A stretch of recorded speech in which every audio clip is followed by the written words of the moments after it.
Is it my turn to ask you? Is this the last question, by the way? Yeah, both of our last questions. Okay. So wait, do I still have one more? Oh, I think you have one more and I have one more. Okay, so now it's your turn. Okay. I want to hear your disfellowshipping story. I don't even know it. Oh, my disfellowshipping story. Yeah. So I was married to, I wouldn't say he was quite a narcissist, but he was a good guy. He was just very insecure about his physical appearance. He was 6'4", didn't like the fact that he was super tall. He had smaller legs and was really insecure about his legs, even though he worked out and he had like a broader chest. He was German and he had a bigger nose. He was I'm drawing him up to be this like weirdo looking, but he was actually an attractive guy. Just had some features that he was insecure about. Didn't have the best teeth because his parents didn't have money to get braces when he was younger, so he didn't want to ask for them.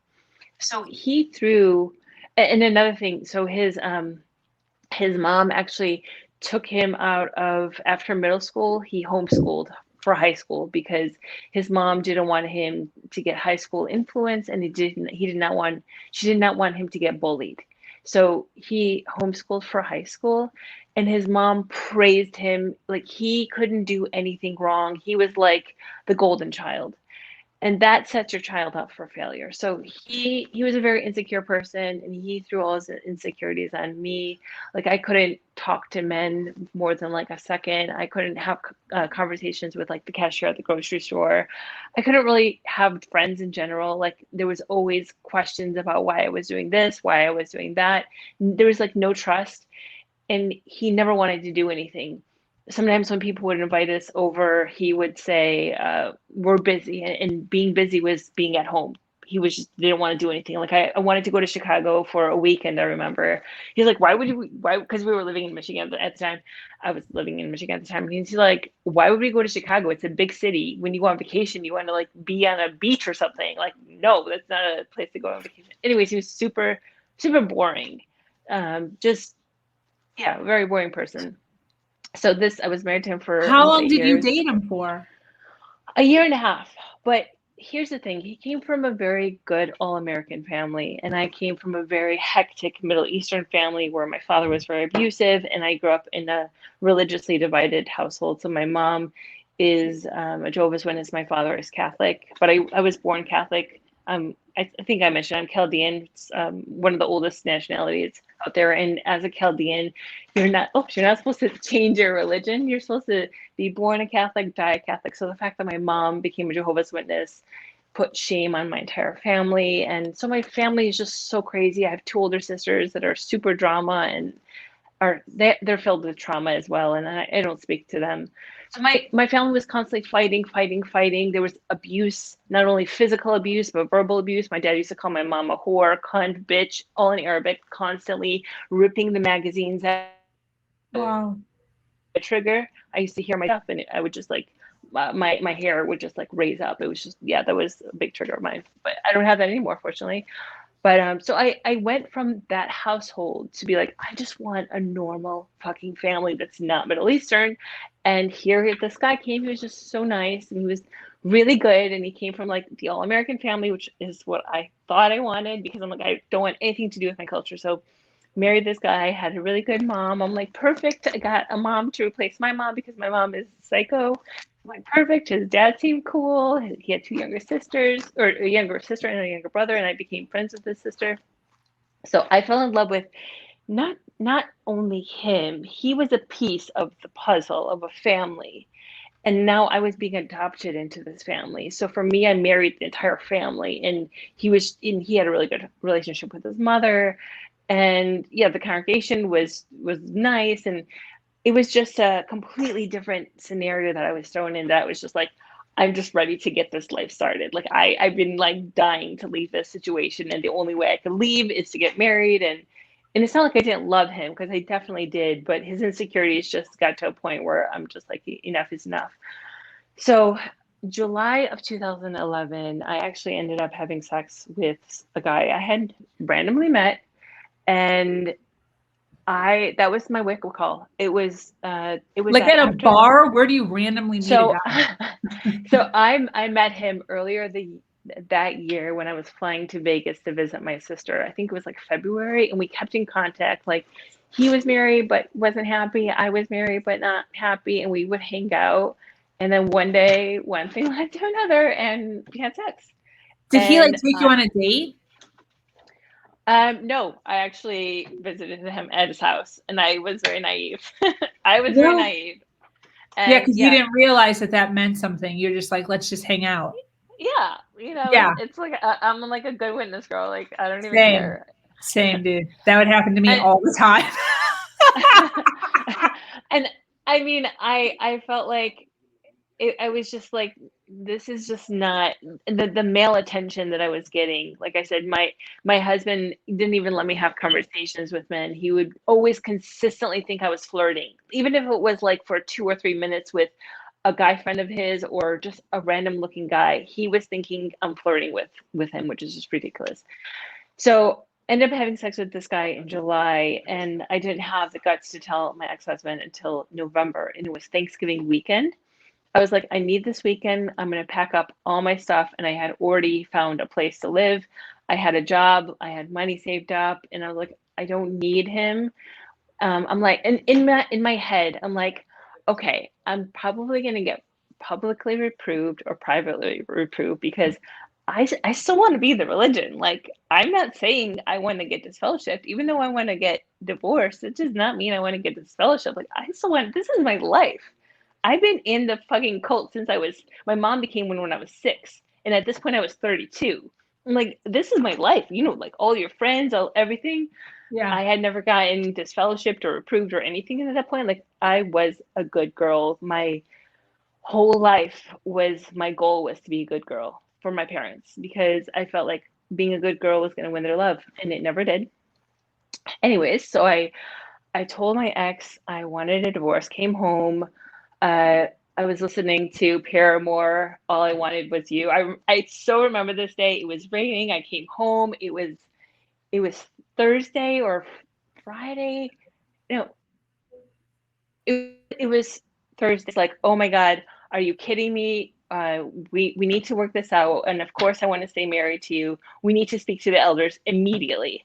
And I'm like, okay, well, let's talk to the elders. So we made a judicial committee, spoke to the elders, and I just said, hey, like, I know you want to stay married, but I don't want to stay married to you. Like, this isn't something that's just been happening, like one time situation where you're making me feel bad about something or insecure about myself because your own insecurities, and you never want to do anything. And what's up with, like, stop. You never want to do anything fun. You never want to actually be social. And I said this in front of the elders, I remember very well too. Like, if we keep on going down this path and we stay together, I'm going to cheat on you again. And I know that's not something you want to hear, but I'm going Did you to, say that in because front of this the is something elders? I did. I did say that in front of the elders. And I was like, I was just being honest Yeah. because it was something that we talked about continuously. It wasn't something that, and I constantly stood up for myself. Like, what is your problem? Like, I'm not doing anything. I'm not, it's not like I'm sleeping with your friends, and it's not like I'm doing anything wrong. Like, I'm just being a normal person. And like I said, vacations and just doing something social, it was too much. Yeah. So yeah, and I said that in front of the elders, and I just wanted to be as honest as possible. Again, with the framework that the more honest I am, the more that they're gonna be like, oh, she's so, repentant, and she obviously wants to come back. That's why she's being so truthful. Yeah. That was in my head. Yeah. So yeah, I got dismissed out of the room like they do, and I got come back in, and they said I was disfellowshipped, and I was like, you've got to be kidding me. And it was the same week that I was turning 32. So I was actually 31 at the time. So yeah, during that week I turned 32 that I got disfellowshipped. My mom came into my apartment the week that I was getting disfellowshipped, and she said, you need to promise me that you are going to try to get reinstated as soon as possible. Like 6 months. I know that that's something that can be done. You need to make that happen. And I'm like, of course, Mom. that's I was never wanting to get disfellowship. Like, that's my whole intention. Are you kidding me? Yeah. So that weighed on me very, very heavy, that I really needed to get reinstated as soon as possible. And I missed, as you know, you miss your community, you miss your friends. Mhm. And I wasn't trying to make friends in the world. Like, Yeah. the world for me was just like, acquaintances. The Yeah. witnesses were my people. Like, they understood me. Yeah. I spent my whole life there. Like, they were my people. So plus my mom, I didn't want to disappoint her, because I felt like I've already disappointed her, and she was furious at me for wanting a divorce. Like, how dare you be in this situation and be okay with it? And the elders said to me, the fact that I wanted a divorce said that I wasn't repentant. And they said that since my husband was the innocent person in the situation, it was his choice whether or not he wanted to stay married to me. And he wanted to stay married to me, and I didn't want to stay married to him. So he said, the elder said, since I wasn't repentant about the situation, that's why I was getting disfellowshipped. But the story doesn't end there. So I got disfellowshipped in December, and then in March, I get a knock on the door of my apartment, and it's my ex-husband. And he says to me, I met the guy that you cheated on me with, and he's not as attractive as I had in my head. Because he was an attorney, this guy that I cheated with, and my husband, like, pretended he needed a divorce attorney. And so he went to his office. I don't even know how the fuck he found, like, I might have given him a name. I don't even remember at this point. Like, I'm so dying. I'm like, so my husband, this was 4 a.m, knocking on my door. I met the guy. He's not as attractive as I had in my head. I can get over him. I really want to work. I really want us to work out. Like, please take the whole Wow. day off. I want to show you that I've changed. And he was just like begging. I'm like, no, like, what don't you get about this? This is not going to happen. Like, we've already come this far. No. So we went out to breakfast, and I went to, like, one of my favorite pancake houses, and they make the best omelets. They're super fluffy, and just, they were so awesome. And I remember going there, and we get our omelets, and I'm like, oh, this is so, it's like clouds. It was so fun. And he's already complaining. He's like, what is this? This is not even an omelet. I'm like, I just needed one thing. And I'm like, fuck you. Like, I just don't want to. What the fuck? Why am I even with you right now? We got back into his car. He had a Ford F-150, a really manly car, because he needed that Yeah. manly car to make him feel like a man. Yep. Get in his car. He's like, well, I don't want to get a divorce, so I'm going to throw the ball in your park. Like, when do you feel like do you want to do this? Do you now want to do this? He's like, and if you do want to do this, when do you want to start the process? I said, tomorrow. Tomorrow I want to start the process. And we were divorced within a month. So April 2nd of 2012 is when my divorce became final. Did you And guys he split everything amicably, or how did No, everything get split? I did not want anything. I Wow. did not want anything. I just left with the savings that I had from my job, and I put some money of mine toward the house, but I told him I don't want anything, Yeah. and just leave it at that, because at that point, the more I wanted something, the longer the whole separation was going to take. And I'm just like, Totally. fuck it. Fuck it. Yeah. I just don't want to deal with that. I just want out, and I'll make my way. I'll make my way. And I called him December of 2013 on my move from California, or from Chicago to California, because my car broke down, and he was an engineer, and he said to me, I'm so sorry you had to go through all this, and every single girl that I've dated I've compared her to you, and just like this sad mopey story. And at that point, I still was trying to get back into the religion, because for 2 years I wrote 4 letters, and they all got rejected. So on my move from Chicago to California, it had been 2 years since I got disfellowshipped, and I was still trying to get back into the religion. But after that phone call with my ex-husband, I'm like, do I really want to get back into the religion? Like, why do I want to get back into the religion? Oh, it's for that community. But do I actually believe in all those things? I started questioning myself so much. And then I'm like, you know what? I'm just going to chill with this whole JW thing once I move. California will be a new start for me. and then I'll figure it. Like if there's a Kingdom Hall near me, I might visit it. I still held on to all my JW clothes.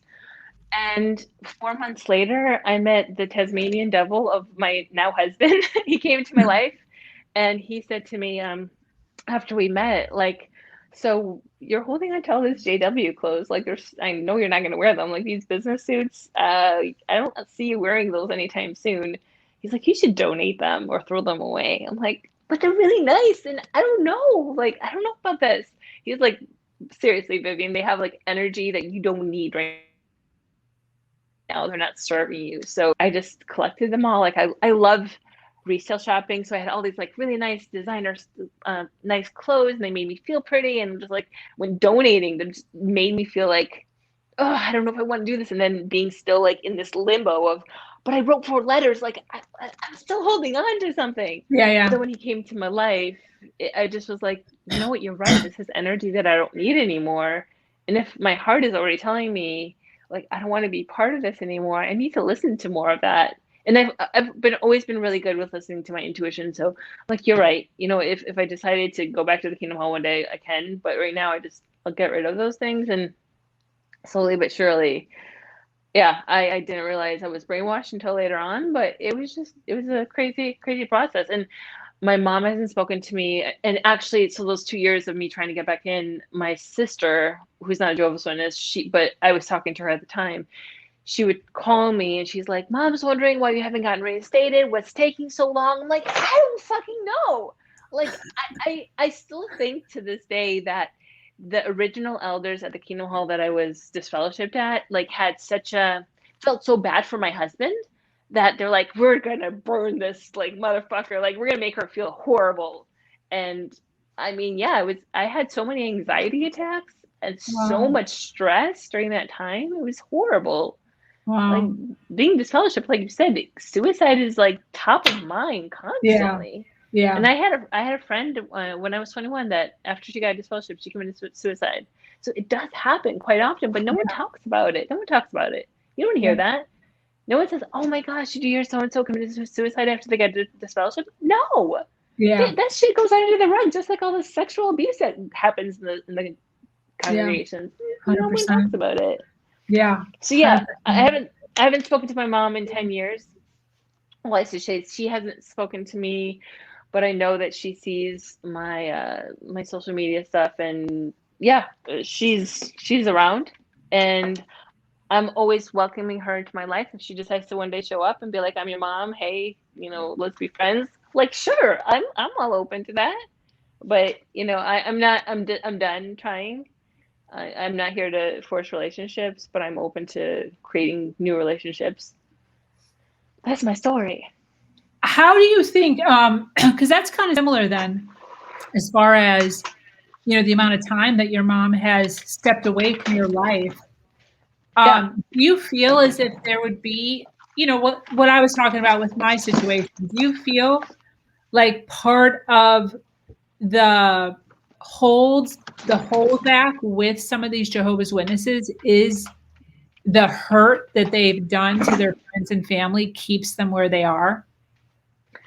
Absolutely. I think that 1 second, I'm just going to plug my phone into my charger over here. There we go. Gosh, there's so much hurt that's attached to being disfellowshipped, just like with your parents. I would say there's so much of that. And I don't think that your parents or any parents in your situation they want to talk about it. Yeah. Because when they talk about it, it's so hurtful. Yeah. And it robs them of, they realize that the religion is brainwashed. And when you're in the religion, they even say, like, people are going to say we're a cult. People are going to say you're brainwashed. But obviously we're not. Like, they almost made it as a joke. Yeah. But when you confront, if you to talk to your parents about it, you know, it might not happen until they have 1 month to live, and maybe your dad brings it up, and then you start having the conversation, and he might actually say, you know what, Sabrina, you're right, but we were in the religion for so long, and we built a life there that we didn't know how to get out. And now we were so old, and it would just create more anxiety for them, and they don't know how to handle those kind of emotions. So instead, they just bottle it inside, and it doesn't serve them. If anything, it makes your relationship with them, like you said, it's constantly walking on eggshells. But if they were open about the whole conversation, then you can be open with them. Okay, Dad, so tell me, like, maybe we can start a new life for you. You're still alive.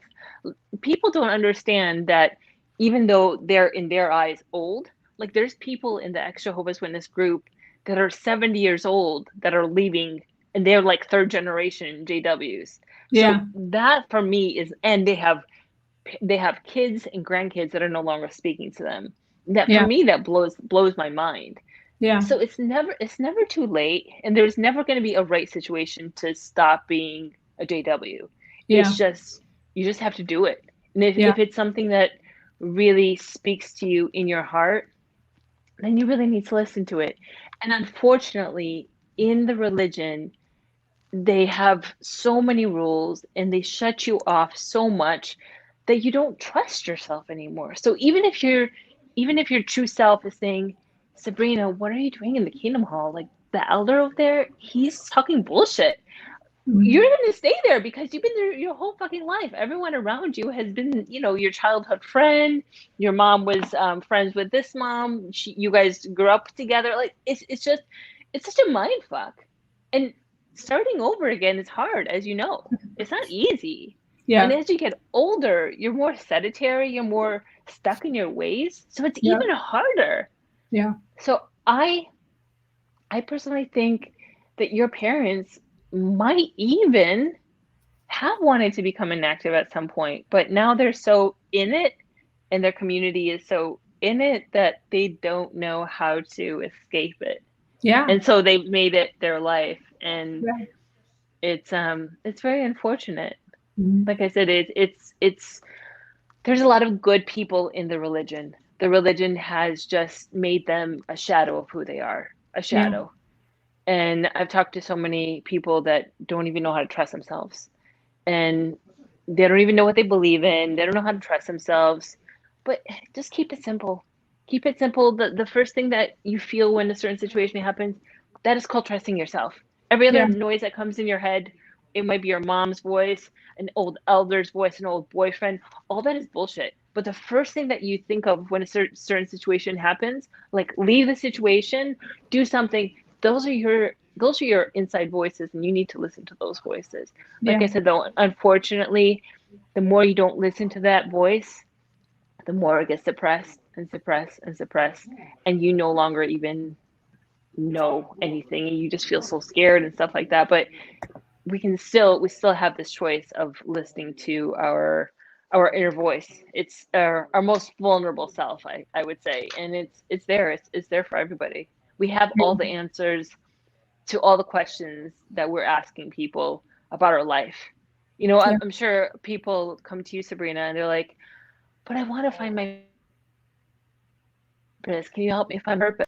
And you start talking to them and you figure out what their purpose is. But then they become scared. They withdraw because they realize, like, but that could be my purpose. Okay, then I have to create now, like I was saying earlier, I have to create a business around that. That's going to take a long fucking time. I'm in this career now. I'm making this much money. I have a nice car. I have to throw all that away and start from zero. What the fuck? No. Nothing good in life comes easy. It takes a lot of work, whether it's a relationship with your partner, whether it's a career, whether it's moving to a different country. It takes work. So that's what I have to say. Show up for yourself. I think people they stop showing up for themselves and they lose themselves along the way. And one of my biggest things that I would regret is if I'm not listening to myself. I don't want to be, every year that passes, I'm suppressing how I really want to feel about my life or what I really want to do, and I'm listening to what other people are thinking or what other people want me to do, and just following the walks of what other people are wanting me to do. With my mom, the moment I told myself I didn't want to be a Jehovah's Witness anymore, I realized I was living for my mom, and I said from here on in, when I moved to California at the age of 32, for the first time in my life, I was going to live for myself. And I had no idea what that was going to look like. I was scared, but I'm like, I made it this far and I think I can make it. It'll be okay. It will Yeah. be okay. Yeah. You realize you don't need much to survive, Yeah. and you will find your way. It's not in strength, in courage comes after a while. It's the small steps that turn into bigger steps that turn into bigger steps. It's not like, oh, I'm just going to take this huge step and just like do it. No, it took a lot of courage for you, Sabrina, to leave your ex. It wasn't like one day you're like, oh, I'm just going to leave, because you would have done that a long time ago. You know what I Yeah. mean? Yeah. People need to 100%. realize that. Yeah. Need to be more patient with themselves. Exactly. Exactly. Okay. So I have my last question that I get to ask you. Okay. So what is something that you've splurged on recently financially in the last, either you've purchased it already or you want to purchase it? This is something that has to be several $100s, several thousands of dollars. It could be something physical. It could be something like a course. It could be something like an investment. What is something that you purchased now that you're that you're proud of, that you're happy with, or that you want to do? So I'm super strategic. It's funny that you're asking this with my money. I don't spend money like ever. It's funny because Dane jokes with me sometimes because the clothes that I own when I first met him are like the same clothes. I don't buy anything. However, I always spend money on personal development. So I buy books like crazy, like a few a month. Courses.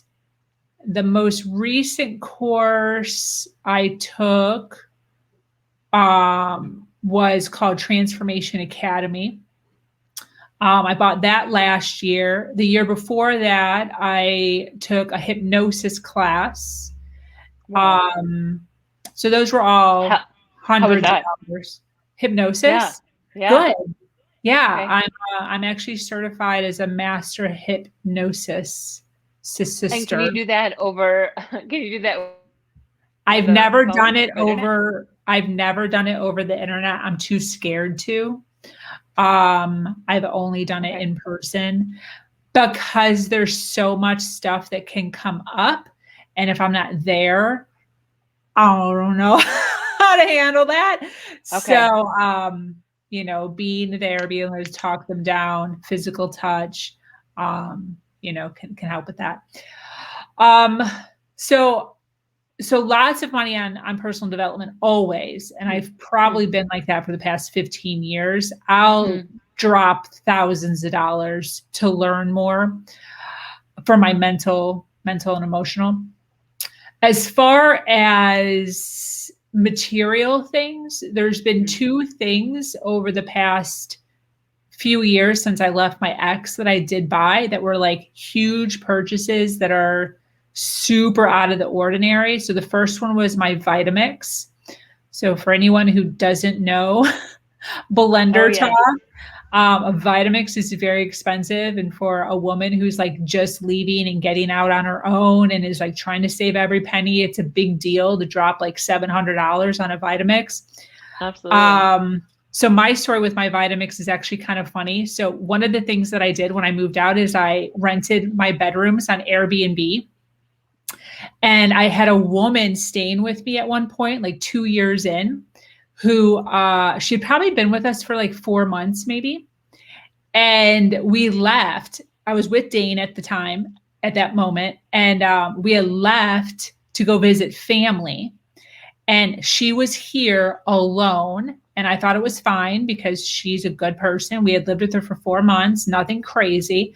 Well, when we get back, my Vitamix that I've used multiple times a day was not my Vitamix. It looked like my Vitamix, but it was not my Vitamix, like clearly. So, like had a dent in it that mine did not have, had some rust spots. My Vitamix did not have rust spots anywhere on it. Like my Vitamix is my life. Like I take care of my Vitamix. And so long story short, when she had first moved in, she had forgotten that she had told me the day that she moved in, we were like showing her around every place. And we're like, this is the Vitamix. You can use it if you want. Do you want me to let me show you how to use it? And she was like, no, you don't have to show me how to use that because I have this same exact model in my storage unit. Oh shit. Yeah, same model. Not just like I have a Vitamix. She's like, I have this same model in my storage unit. So she basically swapped out my freaking. What the fuck? Yeah, that was a huge deal. Like that, getting something stolen is a big deal, but like that was my very first purchase when I moved out of my ex's home, where like that was a definitive I'm out because I already had a Vitamix at his house. So I left my Vitamix at his house. Even though it was a gift to me, I like left it there. I did not want to argue over the Vitamix. So when I bought that Vitamix and dumped $700 or $800 on that, that was like me stamping my feet on the ground saying, I'm not going back. I am out and I'm staying out because I don't need 2 Vitamixes. So like that was like a huge thing for me. And she freaking stole it. So anyways, I let her off the hook. I like called her. What?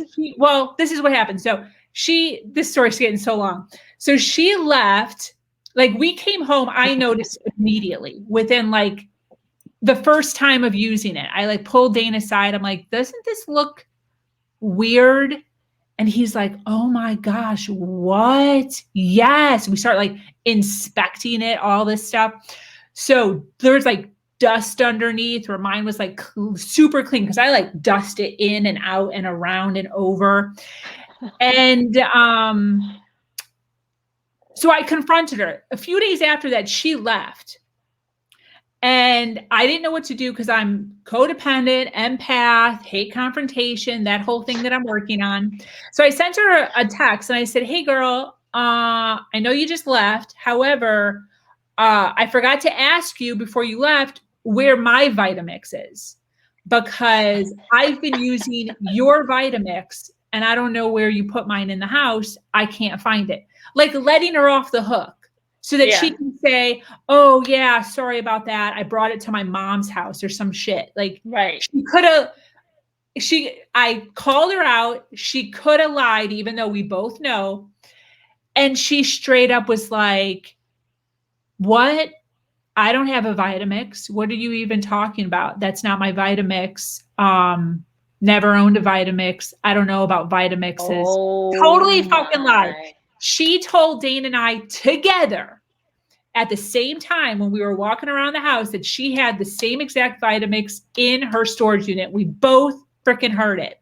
Then 4 months later, she's like, I've never even had a Vitamix. I don't even know a Vitamix, blah, blah, blah. So right then and there, I'm like, bullshit. So what a story. we lied right back to her. And before she came back, I sent her like 2 days later, I sent her another text and I said, hey, sorry for the short notice, but Dane's children are going to be coming down to stay with him for a few months and we need your bedroom. So unfortunately, you gotta go. And she like balked at that. She's not happy, obviously. And she's not, I don't know what we're going to do. I don't know, blah, blah, blah. And I'm like, well, the contract says 2-week notice. We're giving you a 2-week notice to get out. So she came back. I gave her a complete silent treatment, all girl caddy style. Didn't look at her, didn't speak to her, nothing. We'd be in the kitchen. I didn't even acknowledge her. She tried to speak to me a couple times and I just never even responded. I never said one more word to her ever since then. And anyways, literally 4 months after she left, the Vitamix broke because it was a piece of shit. It was old. So it broke. So I had to go out and buy a new Vitamix. But didn't it still have a warranty on it? I didn't have a warranty. It wasn't mine. But you don't need a warranty. You just have to give them the serial number on the bottom. At least I have a Blendtec, and that's what they did. That's not how it is. You have to have The thing has to match the thing. And I have mine. Ah, okay. Yeah, I have mine with my number that I registered. I don't have hers. So that's another reason how I found out, because I called. Because I'm like, who knows? So I called when it broke. Because I was fine. I actually wasn't fine, but I was like fine. But I was I cried. Sabrina, what a story. I literally cried. For real, I cried. It was a big deal for me. It was like losing your engagement ring or some crap. Oh yeah. A year after you get engaged. Like, that's a huge freaking deal. So so I called them with my number off of my card, with my warranty, with the number on the bottom, didn't match. So she took it 100%. Didn't know 100% until that moment. And then, so they wouldn't do anything. They're like, you can buy new parts. I'm like, why would I put old stinky parts into a blender? I don't even know where this thing's been. You know, could have been like freaking smashed around during a move or something. So I had to go out and drop another $700, whatever, on a whole new blender. So within 2 years, bought 2 $700 blenders. So that's one. That's one purchase. And then my second purchase was a huge deal. So my ex, we slept in a king bed, Tempur-Pedic, which are mad expensive, like thousands of dollars. And one of the things that he used to kind of joke with me about, like sarcastically in a narcissist way, whenever I would decide to leave, or whenever I would argue and say, I'm out of here, this is freaking bull crap, I'm out. He would joke with me, because that was one of his defense mechanisms. One of the things he would do when I would get really mad. So when he got mad, I would cry. Like, he would just say things until he just broke me. But when I got mad, he would laugh. So he would joke, because my feelings are meaningless. So whenever I would get mad and I'd say I was moving out, I couldn't take it anymore. He's so mean, so rude. One of the things he would joke about was the bed. And he would be like, you're never going to leave me because you love the bed. Because I always used to say that I loved the Tempur-Pedic beds are the freaking bomb. So I would just say that randomly. I'd be like, oh my God, I love this bed so much. Just randomly throughout the day, finding gratitude in my day, I would mention the bed. So he would joke and he'd say, you're never going to leave me because you love this bed so much and you can never afford to buy one on your own. So that was one of my goals, was to, when I moved out, I was going to buy myself a Tempur-Pedic bed, and not just any Tempur-Pedic bed. I was going to buy the king size Tempur-Pedic bed. And I didn't buy it right away. So I moved out and slept on a shitty bed that I got secondhand on OfferUp. I bought it secondhand on OfferUp from somebody else's freaking house. Slept on that for a year. And then literally when Dane and I moved into our second house, which is the house I'm in now, the first thing that came into my house, pre-ordered before we even got any furniture in it, was my freaking Tempur-Pedic bed. And we slept on this like $5,000 Tempur-Pedic bed on the floor until the stand actually is quite hilarious how it's sitting now. So those were the two things that were big, like the big deals, was my Tempur-Pedic bed and my Vitamix. It's like, what stories you have. I love that. What's so funny about what? Those things are so important though. I was right with you for both of them. So I completely understand. What's so funny about it though, is I'm so cheap. Just to prove to you how crazy I am. So I one of the things that I did early on to make myself stable, not only did I rent on Airbnb, but I also would go around the neighborhood. I would leave my house at 10 o'clock at night and I would drive around my neighborhood for 2 or 3 hours a night. And I would collect people's garbage and resell it on OfferUp. For real, this is what I did. I would make upwards of $2,000 a month doing this. I still do it sometimes just for the fun of it. I'm not even kidding, for real. So one of the things, so by the time we got this bed, I was already with Dane. So I wouldn't have been able to get this by myself. I would have had to leave it in the garbage. But do you shop at IKEA? Do you know what IKEA is? Yeah. Okay. Oh, it's a Swedish brand. Yeah. It's from Sweden. So yeah. So they have this, shelving unit that's like 5 shelves up and then 5 shelves across. It's like a huge square that you can put like on your wall, and it's enormous, like 5 feet or 6 feet by 6 feet. It was in the freaking garbage. So I called Dane. I do it by myself. So I called once I started dating Dane, whenever I saw something big, if it seemed worthy, I would call him at like a retarded hour, like 1 a.m.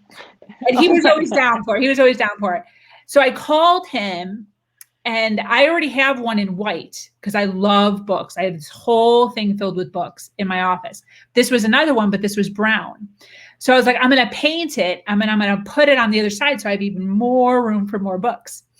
And so he came, he helped me. It was a whole thing. We had to like get my brother involved. We had to get blankets and like pull it up. It was in the middle of the night, fucking midnight, doing this crap. We get it on top of our vehicle, barely. We're like strapping it down 1 a.m, freaking, like rummaging like raccoons at the night. And we get it home. It's enormous.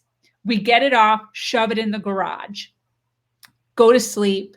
Few days later, I'm like, in my garage, I'm looking at it. Do I want to sell it? Do I want to keep it? Am I going to paint it? Looking up YouTube videos on like how to paint IKEA furniture.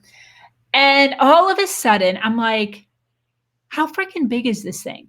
I measure it. I go into my room and I measure our Tempur-Pedic bed. Perfect size. Oh, shit. Yes. So I call up Dane immediately. I'm so excited. I'm like, as soon as you get home today, we have to go to Home Depot and we need to get some particle board that's like 5x5 or 6x6 or whatever the size is. And he's like, what are you talking about? I'm like, just don't worry about it. We have nails. We have a hammer. So we get this thing, and I tell him about my idea. So my $5,000 Tempur-Pedic bed is sitting on a shelving unit from IKEA that we found in the fucking garbage. I love that. Particle board is the platform, and that's on top. We don't even have a headboard, but we're I love it. And then probably like 3 months later, so it's the brown one. You know how they have like the white, tan, and brown. So it's the dark brown one. About 4 months later, I found a woman who was selling all the matching Malm dark wood furniture for like $300. So we got 2 dressers, 1 tall dresser, 2 nightstands for $300, and they all match my garbage stand for my gosh. You and me sound so much alike. I love thrift shopping, so it's like so much the same. And I used to collect garbage too. I used to work in a really ritzy neighborhood, so I completely understand. People throw away like Pottery Barn stuff. I'm like, what the fuck? Like for chairs, real furniture? It blows my mind. It's like, somebody spent $500, and for me that's a lot of money, but for them it's like a cup of coffee. So I'm just like, it's wild. I fucking love your stories. Thank you. We've been literally talking for 2 hours. Sorry about that. And I don't even think I put up number 6. This was fun. It was. This is the longest one to date. Oh shit. Okay. I hope that's okay. Oh no. Sorry. Did that just cut off? Do you want to do any closing words before I head out? Because I got to do the outro. No, I just want to say that was a lot of fun. And thank you so much for having me. I hope if I don't come back on the screen, can you still hear me? Yeah, I can hear you perfectly. Oh, okay. Then don't even worry about me showing up on the screen. Let me close out, and then maybe you'll still be there when I.